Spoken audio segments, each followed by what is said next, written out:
Buenas tardes. Bienvenidos a la presentación del primer volumen de la colección Las Maestras de México, publicado por el Instituto Nacional de Estudios Históricos de las Revoluciones de México, gracias al apoyo de la Subsecretaría de Planeación y Evaluación de Políticas Educativas de la Secretaría de Educación Pública, a través de la Dirección General Adjunta de Igualdad de Género.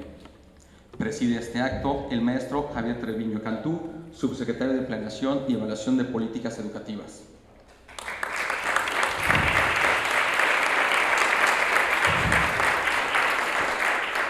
Lo acompañan en el presidium la doctora Patricia Galeana, directora general del INERM.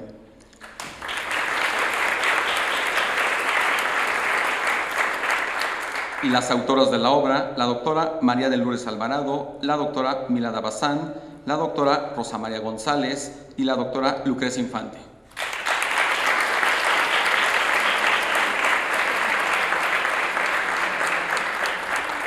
Asimismo, la maestra Claudia Alonso Pesado, directora general adjunta de Igualdad de Género.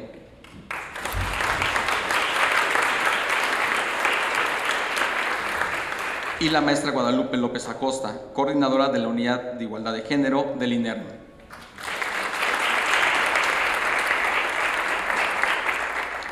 A continuación, hará uso de la palabra la doctora Patricia Galeana para hablar sobre el programa de igualdad de género y la importancia de dar a conocer la historia de las maestras mexicanas a través de la colección que hoy se presenta.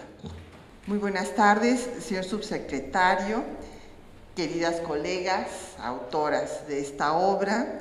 señoras y señores. El Instituto Nacional de Estudios Históricos de las Revoluciones de México, en la presente administración, incorporó a sus objetos de estudio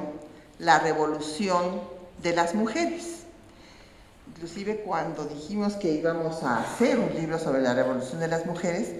los compañeros dijeron, ¿la revolución de las mujeres? ¿Cuál? ¿Cuál es esa? Y bueno, pues espero que ya se hayan convencido de que sí ha habido una revolución de las mujeres, que esta ha sido pacífica y silenciosa y que aún no termina. Para impulsar el conocimiento de la historia que había sido ignorada de nuestro género, hemos promovido reconocimientos a la trayectoria y la investigación, como es el caso del premio Clementina Díaz y de Obando, también el premio Berta Ulloa. Hemos dado un curso sobre historia de las mujeres en México y hemos hecho una serie de exposiciones. Muchas de ellas han sido presentadas aquí en la sede de la Secretaría de Educación Pública y tenemos un programa de radio semanal sobre este tema. Hoy, gracias al apoyo del subsecretario de Planeación y Evaluación Educativa, el maestro Javier Treviño Cantú, y a la Dirección de Igualdad de Género de la SEP, podemos presentar el primer volumen de la colección Maestras de México. Y bueno, yo quiero destacar que esta obra pues está elaborada por distinguidas especialistas en la historia de las mujeres y también en la historia de la educación en nuestro país. La doctora Lucrecia Infante Vargas, que es catedrática de la Universidad Nacional Autónoma de México, en el Colegio de México, y que se especializa en el estudio de la historia cultural y política de las mujeres en los siglos XIX y XX. En particular, ha trabajado sobre la vinculación de la historia y la literatura, y entre sus obras quiero destacar de Lectoras y Redactoras, las publicaciones femeninas en México durante el siglo XIX, porque cabe destacar que después de que las mujeres tuvieron por fin acceso a la educación, hubo una multiplicación de publicaciones tanto de hombres como de mujeres, dirigidas y elaboradas por hombres y por mujeres, para las lectoras que se convirtieron, como muy bien nos muestra Lucrecia Infante, en las lectoras más asiduas que hasta la fecha, bueno, pues tenemos que decirlo, nos da pena, pero es la realidad, leemos más libros al año que los hombres en general. Y en cuanto a la doctora María de Lourdes Alvarado, ella es investigadora del Instituto sobre la Educación y los Estudios Universitarios de la UNAM, y sus líneas de investigación son Educación Superior Femenina en el siglo XIX, Historia de las Universidades y las Instituciones de Educación Superior en el siglo de construcción del Estado Nacional Mexicano.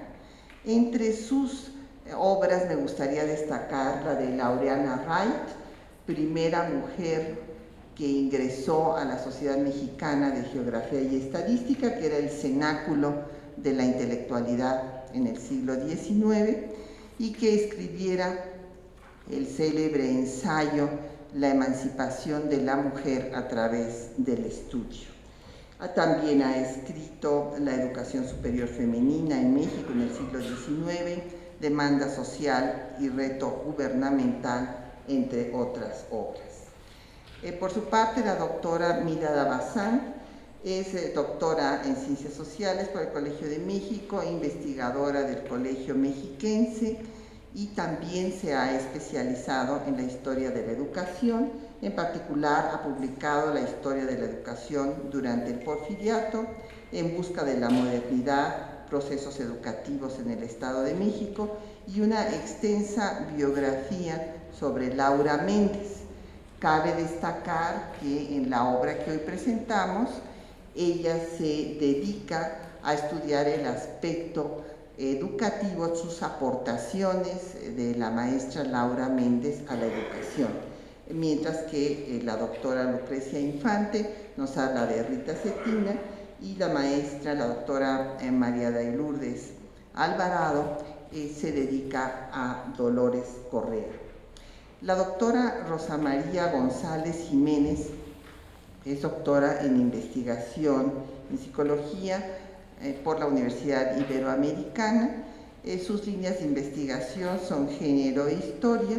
Ella trabajó en esta obra que hace un recuento de la historia magisterial de las mujeres en México, que fue publicada en la Revista Mexicana de Investigación Educativa, así como otros muchos artículos especializados que hablan sobre género y educación. Las 4 maestras que aparecen en este primer volumen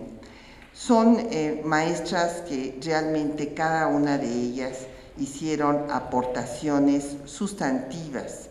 a la educación en general y en particular hacia las mujeres. Rita Cetina, en Yucatán, fundó la escuela, la sociedad literaria, y que se llamó Siempre Viva, así como una revista con el mismo nombre, y fue ella la que reunió a muchas de las maestras que en ese momento estaban escribiendo en diversas publicaciones de estas que hablamos, que hubo una explosión al final del siglo XIX y principios del siglo XX. Por su parte, Dolores Correa y Zapata, originaria de Tabasco y descendiente del célebre federalista Lorenzo de Zavala, va a ser también cofundadora de Siempre Viva, pero Dolores Correa se va a caracterizar también por ser maestra de maestras. Funda la revista La Mujer Mexicana, forma parte del Consejo Superior de Instrucción, también participa en publica en Violetas de la Náhuac con Laureana Wright, y hace libros de texto que fueron célebres, como el que se dedicaba a la moral, a la instrucción, la ciencia y las nociones de la economía política, o el segundo libro de texto, que es La mujer en el hogar, también dedicada a las maestras normalistas. Habla de la economía doméstica, de las tareas que tiene la mujer, y publica también un libro de texto para la primaria nocturna, que se llama Vida Humilde o Memorias de una maestra. Laura Méndez, bueno, pues fue una gran escritora y también una protectora fundadora de la Sociedad Protectora de Mujeres. Dirigió escuelas, hizo un estudio de los sistemas educativos en México y Estados Unidos para los niños y las niñas, y fue sin duda pues una gran novelista, poeta. Nos entregó, entre otros textos, la biografía de Álvaro Obregón. Finalmente, Rosaura Zapata pues va a ser una mujer que dedique su vida a la enseñanza, en particular a los más pequeños. Es la que va a trabajar para que se hagan los jardines de niños en nuestro país, entre otros temas.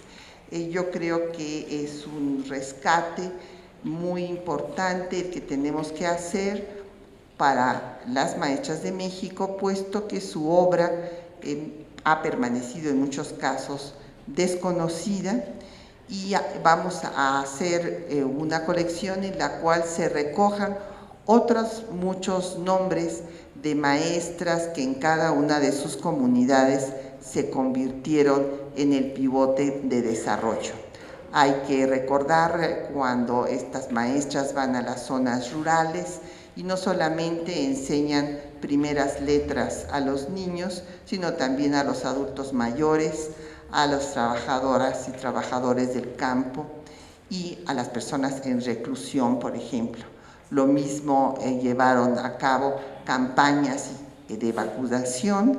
que otro tipo de labores que fueron un elemento central para el desarrollo, donde llegaron estas ejemplares maestras mexicanas. Así es que esta obra rinde tributo a su labor. Muchísimas gracias por acompañarnos.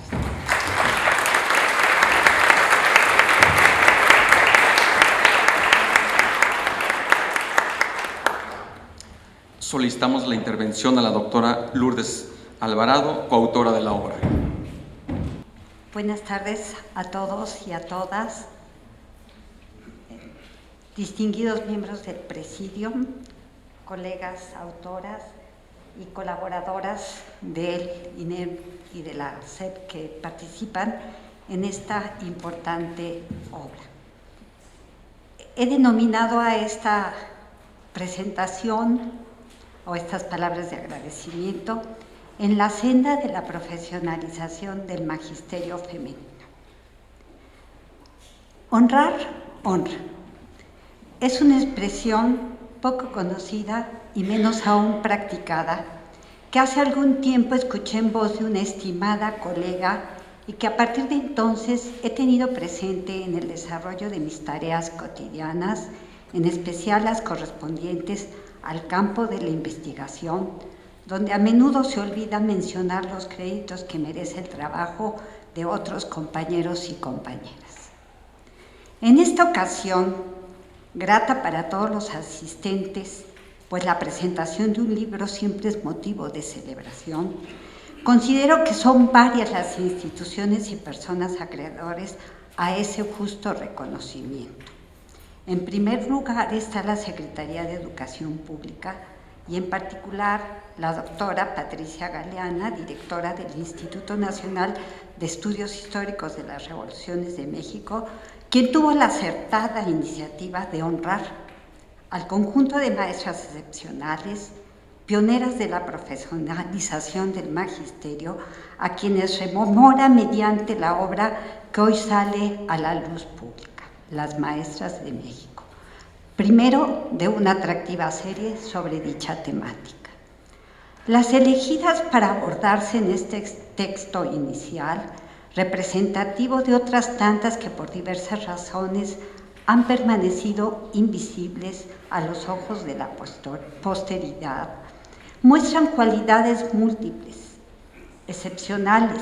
que justifican ampliamente su estudio y se erigen en símbolo de esa especie de generación puente, como yo les he llamado, de educadoras progresistas que vivieron y actuaron en el tránsito del siglo XIX y de los inicios del siglo XX, y que incluso alcanzaron a presenciar las transformaciones que sacudieron a la nueva centuria. Por su carácter decidido, su incansable espíritu de superación, del que dieron múltiples ejemplos a lo largo de sus vidas,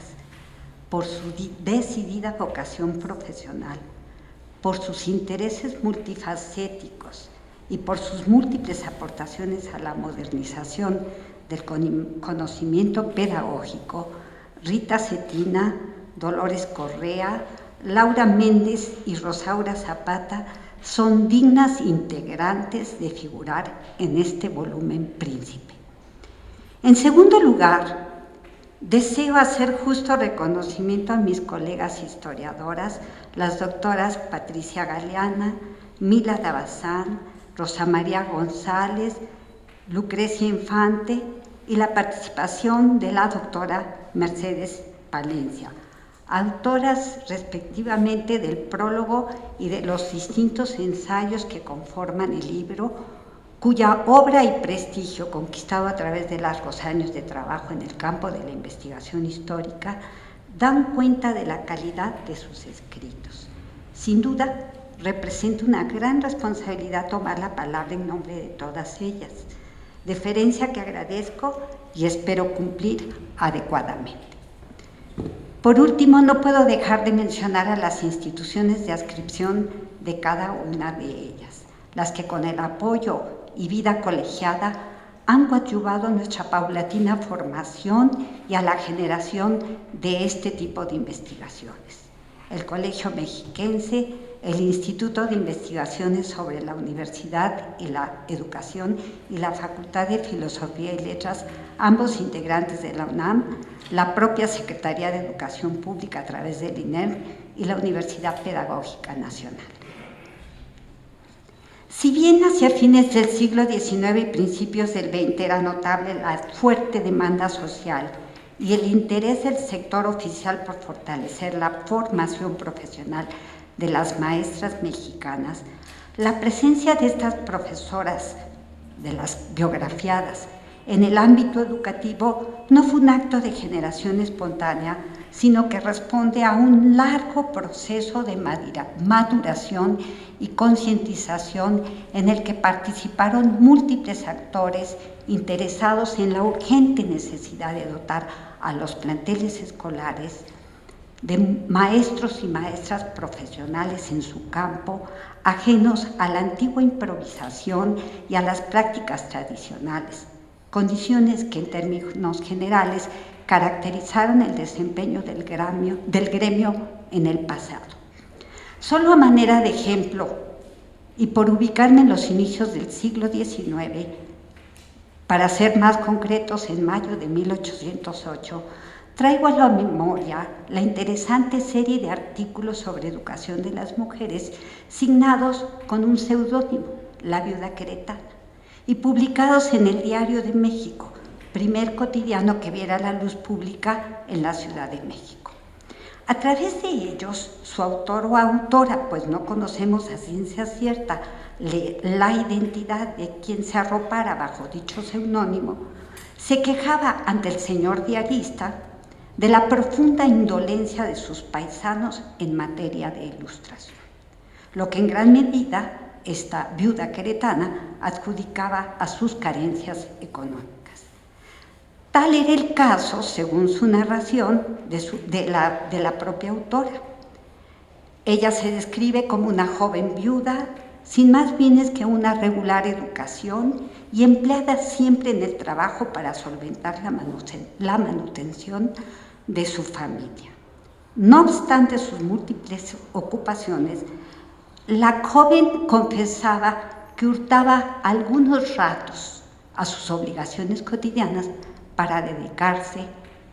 al estudio y para capacitarse en una tarea prioritaria de todas las mujeres de todos los tiempos, educar adecuadamente a los hijos. Especialmente, eso decía la viuda queretana, a las 3 mujercitas que tenía, entre otros varones. Esta idea o esta noticia pues realmente nos sorprende, porque comúnmente pensamos que a la sociedad en general le ha interesado más la educación de los hijos, pues la viuda queretana era distinta. Le interesaba especialmente las 3 mujercitas que tenía. Los argumentos expuestos por esta escritora, de clara influencia ilustrada, son simples. El principal fundamento de la felicidad pública dependía de la pureza de las costumbres, y esta a su vez del nivel educativo de la población. Paralelamente, la viuda queretana afirmaba que eran las madres de familias a quienes correspondía la responsabilidad de inculcar una buena o mala educación, según fuera el caso, a la niñez. Por lo que le parecía indignante que este género careciera por completo de preparación y permaneciera, cito, en un abandono lastimoso, dedicada solo a las fruslerías y bagatelas que se han hecho en el día, como en todos los tiempos, el objeto de la crianza de las infelices mujeres. Además de llorar, como ella dice, textual, esta grave carencia, la autora se atreve a proponer una solución al problema planteado: la fundación de un colegio apropiado para la educación de las niñas, una especie de seminario general del reino, al que, además de un currículum moderno que atendiera las necesidades de la época,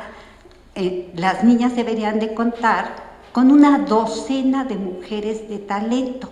Y ella añade que también sobran, a pesar de lo que afirman nuestros antagonistas, como en todos los tiempos. Pero la escritora va más allá de esta propuesta, de este seminario o colegio para educar adecuadamente y de manera moderna a las jóvenes, a las futuras madres de familia. Ella describe con todo detalle cómo iba a funcionar esta dinámica. Se debería de proceder, una vez que egresara la primera generación de esta especie de seminario general, se debía de enviar a estas jóvenes en la Ciudad de México a 2 colegios que ya funcionaban, uno de los cuales todavía funciona como institución educativa, que es Vizcaínas, y el otro era precisamente la enseñanza, ¿sí? 2 de las fundaciones más importantes en su tiempo para la educación de las mujeres. Pues bien, de ese seminario se enviarían maestras egresadas a estos colegios para que actualizaran y modernizaran la educación que se daba a las alumnas. Pero no quedaba aquí la cosa, sino que también se elegirían maestras recién egresadas que deberían de ir a las principales capitales del reino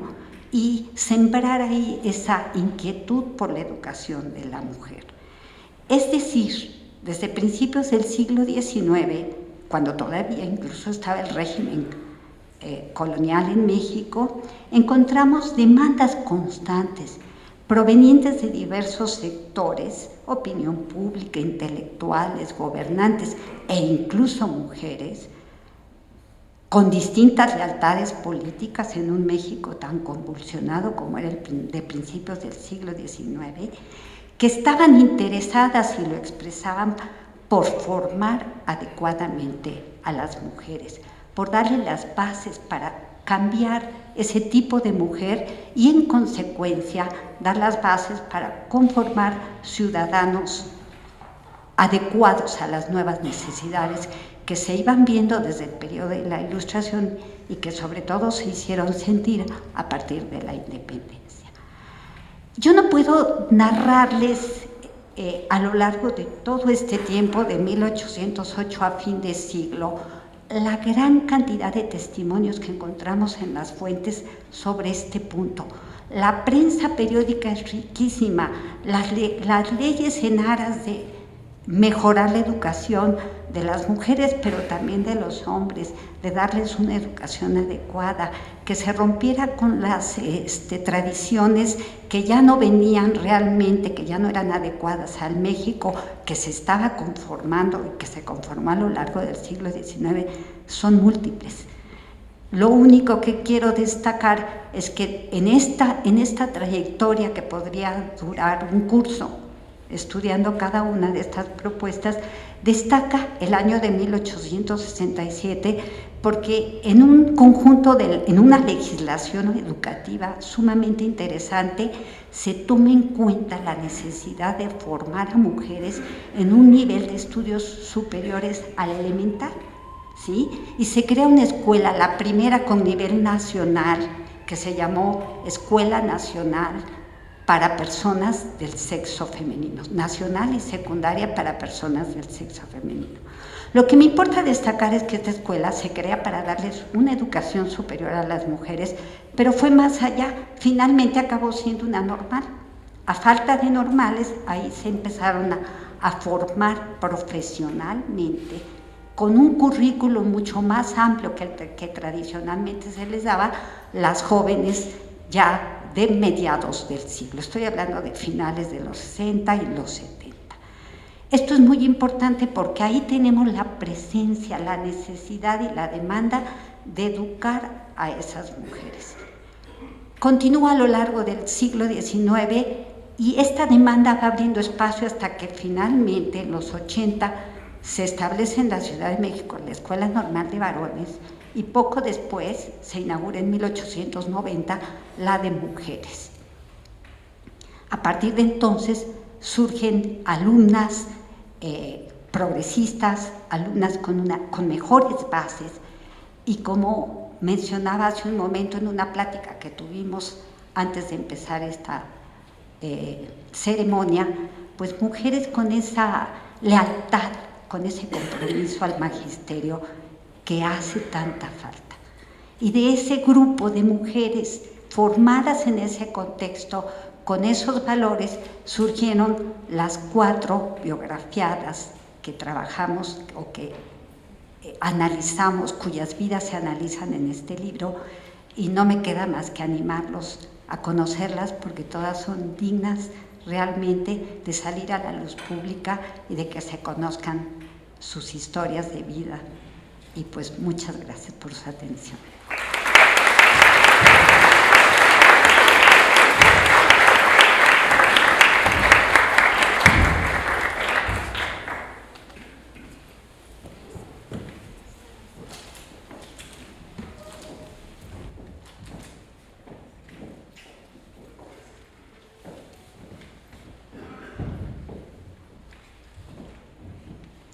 Finalmente, invitamos al maestro Javier Treviño Cantú, subsecretario de Planeación y Evaluación de Políticas Educativas, que nos dirija su mensaje.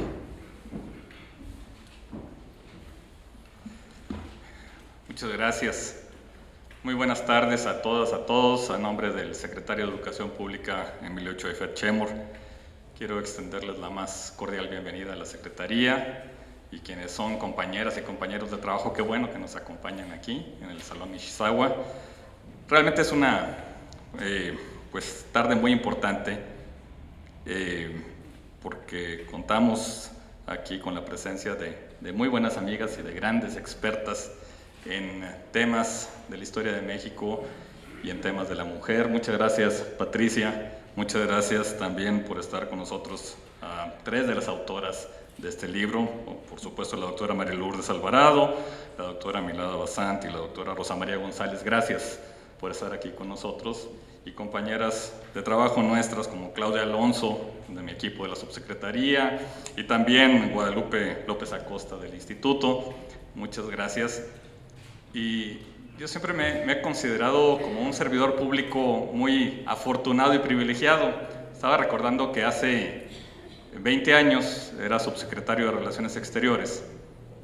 y justamente tenía entre algunas de mis responsabilidades temas que me llevó, uno, a conocer a Patricia, por un lado, porque me tocaba llevar el acervo histórico y diplomático y todo el archivo del histórico de la Secretaría de Relaciones Exteriores, y una gran relación con el Archivo General de la Nación, y hacíamos proyectos muy importantes de manera conjunta, y desde entonces hemos tenido una gran amistad. Pero también como subsecretario de Cooperación Internacional me tocaba llevar el tema del Programa Internacional de la Mujer, y con la embajadora Aida González, con la embajadora Olga Pellicer, me tocó organizar la delegación de México que participó en la conferencia de Beijing en 1995. Fue una tarea importante para poder ir avanzando en los temas que hoy seguimos trabajando, y ahora, cuando llego a la subsecretaría hace 6 meses, pues tengo el privilegio de que la Dirección General Adjunta de Igualdad de Género, Derechos Humanos, a cargo de Claudia, pues esté justamente como parte de mi equipo. Así es de que sigo trabajando en los temas de historia, en los temas de mujer, y eso me hace sentirme como un servidor público realmente privilegiado. Y como parte del compromiso del Gobierno de la República para lograr la plena instrumentación de la reforma educativa y en particular de la Política Nacional de Igualdad Sustantiva entre mujeres y hombres del sector educativo, pues tanto el Instituto Nacional de Estudios Históricos de las Revoluciones de México, en colaboración con la Dirección General Adjunta de Igualdad de Género de la Secretaría de Educación Pública, pues se han dado a la tarea de integrar esta gran colección editorial que plasma su investigación académica sobre las maestras de ayer y las maestras de hoy. Y yo estoy seguro que a través de las páginas de cada uno de los libros que van a integrar esta colección, Las Maestras de México, se ilustra la forma en que el acceso de las mujeres a la docencia fue un factor determinante en lo que se enseña, cómo se enseña y quiénes enseñan, así como en la conformación y transformación de la estructura organizacional del sector educativo. Es sin duda una lección de historia que será muy útil tanto para el Magisterio Nacional como para todos los lectores que nos interesamos en el conocimiento de la historia de México. El arribo de las mujeres a las tareas educativas y su profesionalismo ejemplar constituye un factor esencial que permitió a nuestro país construirse, desarrollarse a través de la formación de las niñas, de los niños, de los adolescentes y jóvenes mexicanos que estudiaron con ellas. El propósito de esta bella obra, y espero que todos puedan adquirirla y puedan leerla, es un libro sensacional. El propósito de esta obra es mostrar la significativa contribución de las maestras al desarrollo de la educación en México. Sus valiosas aportaciones son reflejadas a través del conocimiento de sus historias de vida. Ya la doctora Lourdes nos platicó alguna parte de eso, narrando los detalles de sus experiencias, de sus carreras profesionales, y con esto lo que se busca es aprender de ellas para revalorar el papel del magisterio femenino y fortalecer las actividades que llevamos a cabo desde la Secretaría de Educación Pública como parte de esta tarea permanente de promover la igualdad sustantiva entre mujeres y hombres. Las historias de Rita Cetina Gutiérrez, de Dolores Correa y Zapata, de Laura Méndez de Cuenca y de Rosaura Zapata, que se presentan en este libro, se desarrollan en la segunda mitad del siglo XIX y en las primeras décadas del siglo XX, y retratan en realidad el pensamiento moderno del magisterio femenino de la época a través de la labor docente. Ellas son escritoras, poetas y mujeres comprometidas con las causas sociales. Hicieron inteligentes cuestionamientos para proporcionar un cambio en la participación femenil en la educación, así como para incrementar la presencia de las mujeres. Entre muchas de sus aportaciones, destaca el énfasis que pusieron en el cuestionamiento de los planes de estudio diseñados para mujeres, los cuales se enfocaban tan solo en el desarrollo de sus habilidades para que se desempeñaran como madres o esposas. Esto en un contexto histórico en el que aún se consideraba que la población femenina no era apta para el mundo de la ciencia, de la política, de las artes o del trabajo remunerado. Si bien, y lo platicábamos con Patricia, existen otros trabajos que ya narran algunas de las historias y contribuciones de estas destacadas maestras, la presente obra lo que destaca son los esfuerzos que cada una de ellas realizaron para promover el mejoramiento de la educación en México. Así encontramos en esta obra, al leerla, que el pensamiento de Rita Cetina Gutiérrez expresado principalmente en la revista La Siempre Viva, que ella impulsó en su natal Yucatán, da cuenta de su compromiso para promover la importancia de la educación formal de las mujeres. O que la historia de Dolores Correy Zapata nos muestra, a través de su labor docente, su gran compromiso social hacia los sectores marginados de la población y su exigencia para que la superación de las mujeres se diera mediante el acceso a la educación científica, cívica, al subrayar las dificultades que las mujeres enfrentaban al entrar en contacto con el pensamiento científico, indicando que esto era producto de las ideas y tradiciones con que hasta entonces se les educaba. De su vida es importante destacar, como docente de la Normal de Profesoras y como parte del Consejo Superior de Educación Pública, hizo notables aportaciones a la construcción de las instituciones públicas educativas. De Laura Méndez de Cuenca sobresale su contribución como pedagoga en un contexto social en el que a las mujeres se les limitaba la vida independiente. Méndez de Cuenca se enfrentó al reto de las críticas por combinar su labor docente y de escritora. El texto nos describe cómo las circunstancias de su vida la llevaron a realizar viajes al extranjero, gracias a los cuales estudió diversos sistemas educativos, con una visión crítica que le permitió identificar sus deficiencias y virtudes y contribuir así al conocimiento pedagógico de la época. Asimismo, muestra cómo el pensamiento de Laura Méndez de Cuenca cuestiona los valores de la época, al señalar en su libro La mujer en el hogar, que la cabeza de la casa podría ser hombre o mujer. Al igual que Dolores Correa, Laura Méndez de Cuenca también formó parte del Consejo Superior de Educación Pública.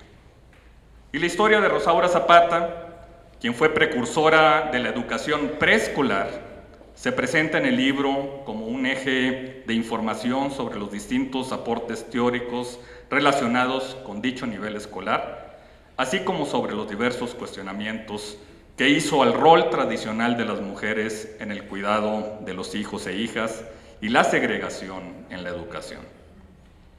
En fin, la descripción de las vidas de estas destacadas maestras nos hace valorar la contribución que realizaron al sistema educativo en México y también nos lleva a reflexionar sobre el hecho de que muchos de los obstáculos que ellas enfrentaron a lo largo de su historia personal y profesional, desafortunadamente aún siguen existiendo. Conocer las trayectorias de las maestras de México nos permitirá dar respuestas a los retos que enfrentamos, como el de profundizar y acelerar el paso para acabar con esos estereotipos de género que subsisten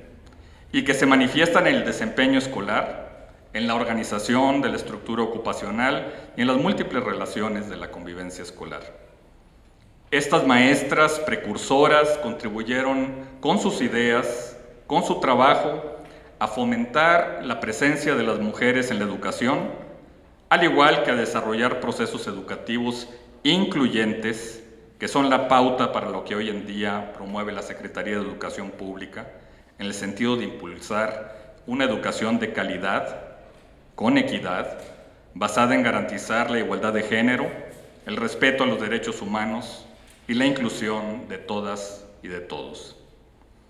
Hoy, al igual que las protagonistas de esta obra, muchas educadoras, día a día, contribuyen con su labor docente para mostrar en los hechos que la participación de las mujeres en la educación es fundamental para el desarrollo de México. Las maestras de nuestro país enseñan con el ejemplo y su dedicación es digna de un amplio reconocimiento. Quiero invitarlos a leer con atención y realmente lo van a disfrutar, invitar a leer este volumen, al igual que toda la colección, el momento en que vayan apareciendo los diferentes números,